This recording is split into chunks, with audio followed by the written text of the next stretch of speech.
Hey everyone, I'm J. Marie. Welcome to my kitchen. Today I'm going to show you guys how to make some quick and easy chicken enchiladas. Let's get started.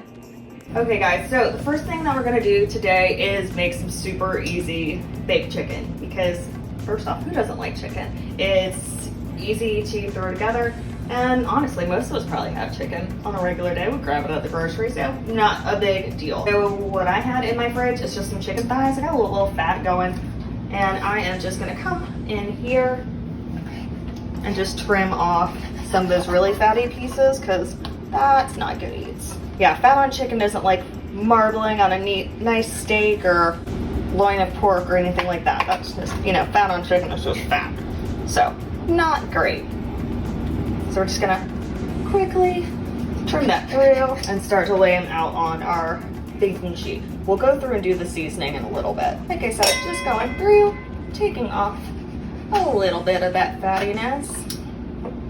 And also, if you don't have chicken thighs and you have chicken breast at home, that's completely fine. Whatever kind of chicken you've got on hand is great. And now I'm using boneless and skinless, so if you had a bone in or skin on, the prep would be really different. So it's important to only follow these directions for if you've got something boneless and skinless. Now what we're going to do is take a little bit of extra virgin olive oil, easy, salt and pepper, liberally on both sides, and then we'll pop it in a 400-degree oven for about 20 minutes.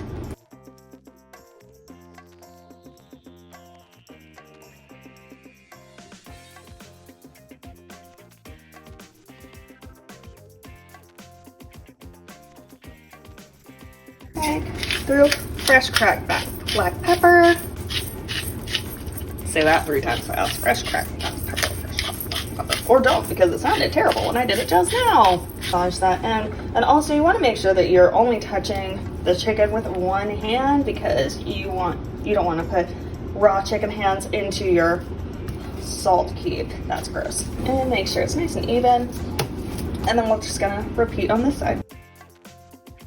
I think probably this is about 3-4 tablespoons of olive oil. You can definitely do less if you're worried about it, but it's only going to keep the chicken from sticking. And add a little flavor while we're at it. Again, salt and pepper. Also, you'll notice that the thighs look a little bit bigger this way. So the front of them has a smoother look, and this is kind of looking a little more choppy. But if you bake it this way, you're more likely to get a more even cook. And if you've got any pieces like this that are kind of sticking out, just kind of bring it in with its friends and family to help it cook evenly with the meat. Because if you leave it hanging out all by itself, it's just gonna dry out. All right, cool. So this is it, into a 400-degree oven, 20 minutes. All right, so our timer's gone off, 20 minutes has gone by, and we're gonna check on this chicken. Oh, that looks nice. So you can see that fat has kind of baked off into this loveliness. So we're just gonna let it hang out here by itself on the pan for like 2 minutes, and let the juices kind of suck themselves back into the chicken as I gesture wildly with the oven mitt. And then we'll just bring them over to the cutting board to rest probably about 15 minutes.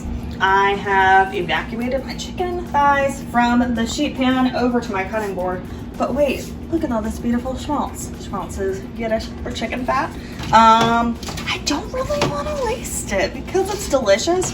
And also when we make our enchiladas, it might not be a bad idea to add some of the schmaltz back in when we have shredded the chicken for flavor and for texture. So I'm just gonna scrape off all of this fatty goodness and put it into my little Pyrex. Now, do I recommend this if you're watching your cholesterol? Probably not. Do I recommend this if you love delicious chicken? 100%.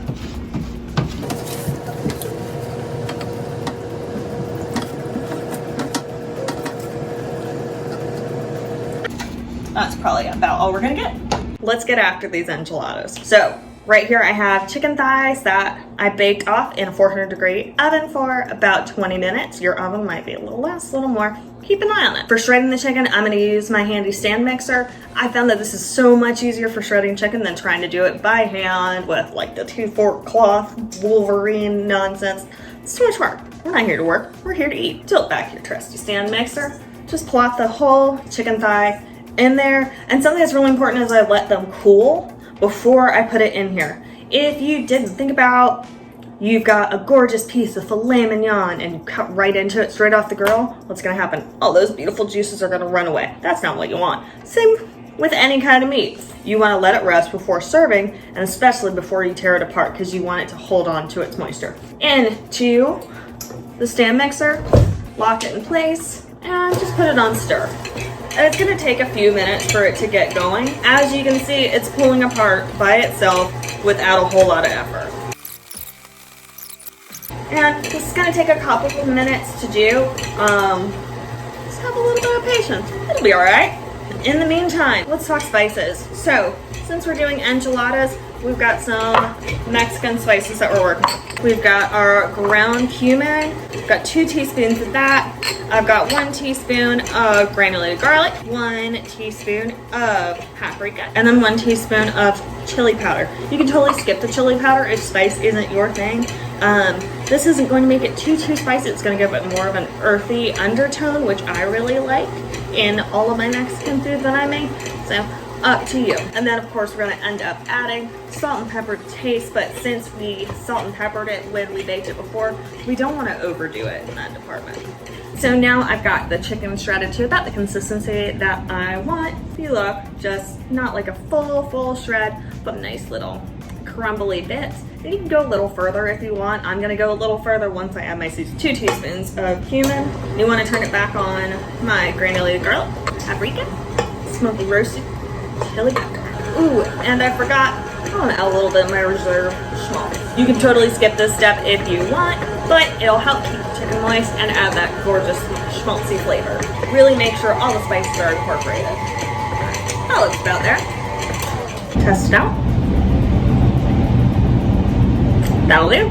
Okay guys, now it's time to get down to the sauce, which honestly can make or break your enchilada. Good thing is, it's made for you at the store. It's called salsa verde. You might be wondering, well, if it's made for you, why the heck does this girl have a blender out?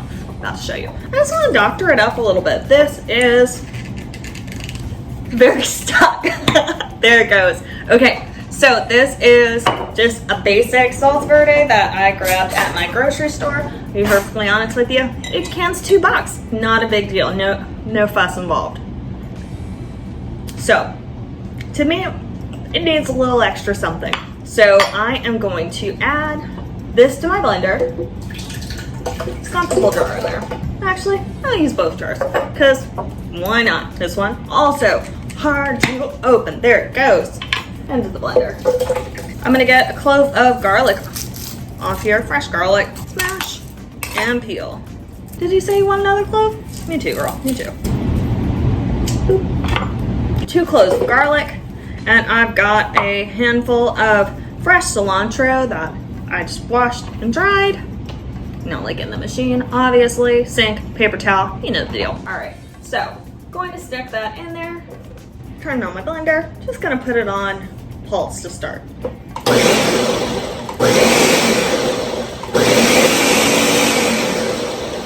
So you can see it's got a fresher, bright green color.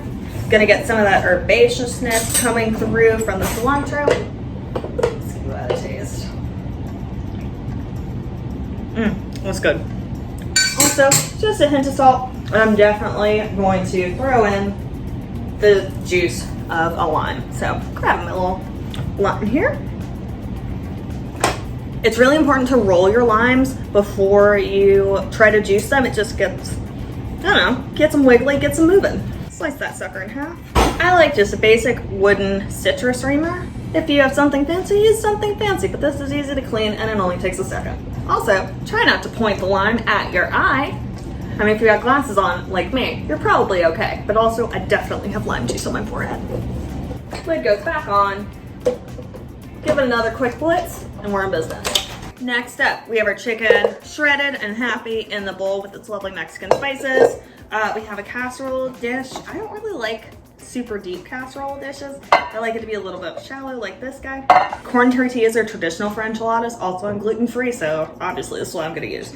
What I did was I covered them with a damp paper towel, put them in the microwave for 30 seconds, then flip the stack, do the same thing over again, so you can see that they're nice and like pliable versus a dry, hard corn tortilla that would crack, okay? A little bit of our verde down on the bottom.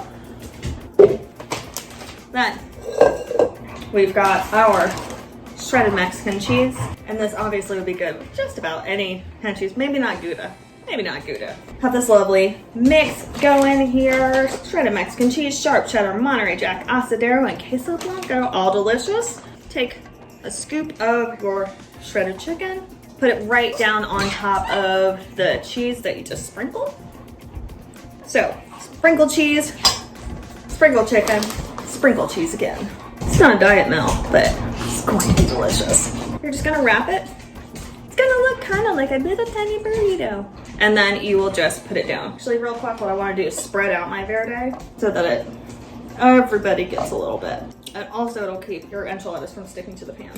So you're gonna want to put it seam side down. That's gonna help it stay together. All right, one down, several to go. So I'm down to my last available space. Cheese down, chicken down. Maybe a little more chicken. Got a little extra. If you got leftover chicken, no worries.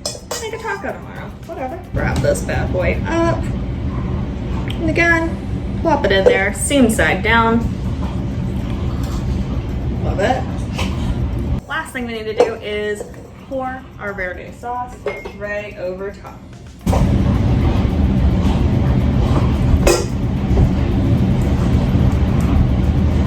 I know I just said last thing, but I definitely am going to put more cheese on here. And as best you can, try to make sure you got some sauce on all of the exposed tortilla. It's gonna help it stay nice and tender.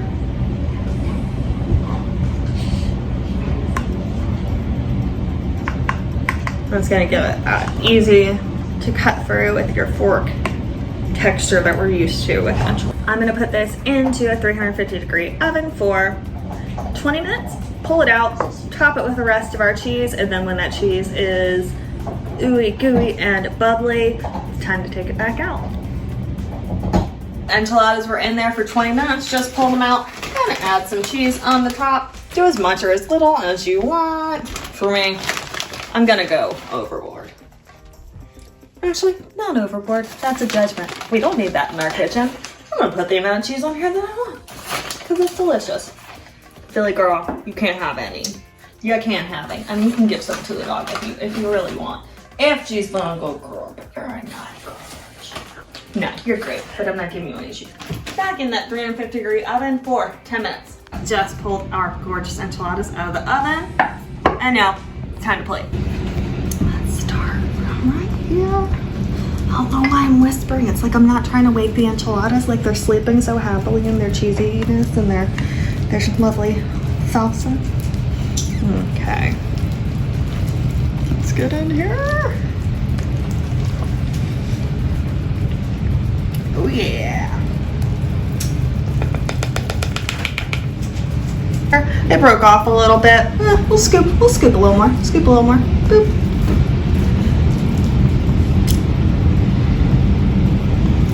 All right.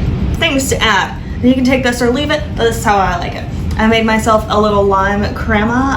I didn't have sour cream on hand, but I had plain non-fat Greek yogurt. So mix that with juice of a lime and some lime zest, a little salt and pepper. Right, let's see, let's add a little fresh chopped onion to the mix.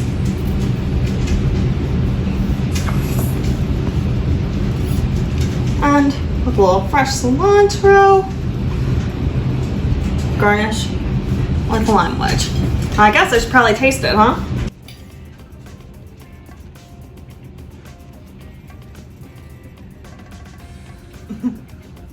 Oh my gosh, that's good.